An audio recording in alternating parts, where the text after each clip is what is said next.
Bonjour à tous, aujourd'hui nous allons préparer un bourguignon. Pour ce faire, nous aurons besoin de viande à bourguignon, bien évidemment, un peu de vin rouge, enfin un peu, bon on va dire que c'est un peu, ensuite d'un bouquet garni, du sel, du poivre, un peu de farine, mais vous pouvez mettre de la maïzena à la place, un peu d'oignon et des carottes. Bien sûr, il est temps de préparer ça un peu à l'avance parce que sinon ça va être très très chiant. Alors, nous avons déjà coupé l'oignon. Vous pouvez le couper de différentes manières si vous aimez plus l'oignon ou pas. Moi, je l'ai mis de manière un peu grossier, vu que ça fond et que bon, bah, ça va aller dans le tout. Voilà. Pour les carottes, en fonction de la cuisson que vous voulez, vous pouvez soit... Ah, excusez-moi, j'ai le mini-chef qui veut participer à l'atelier.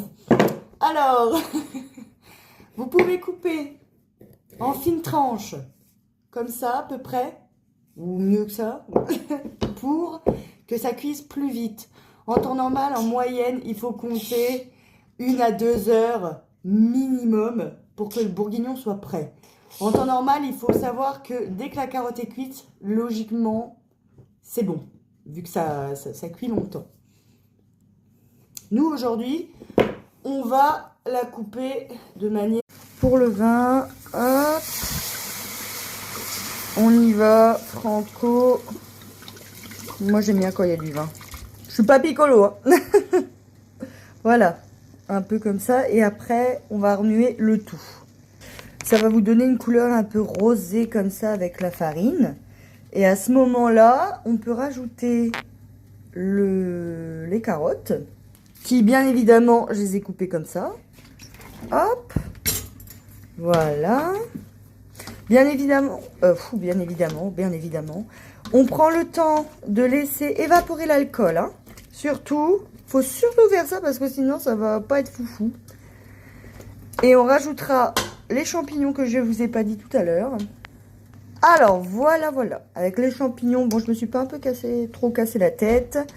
On voit que ça s'épaissit gentiment.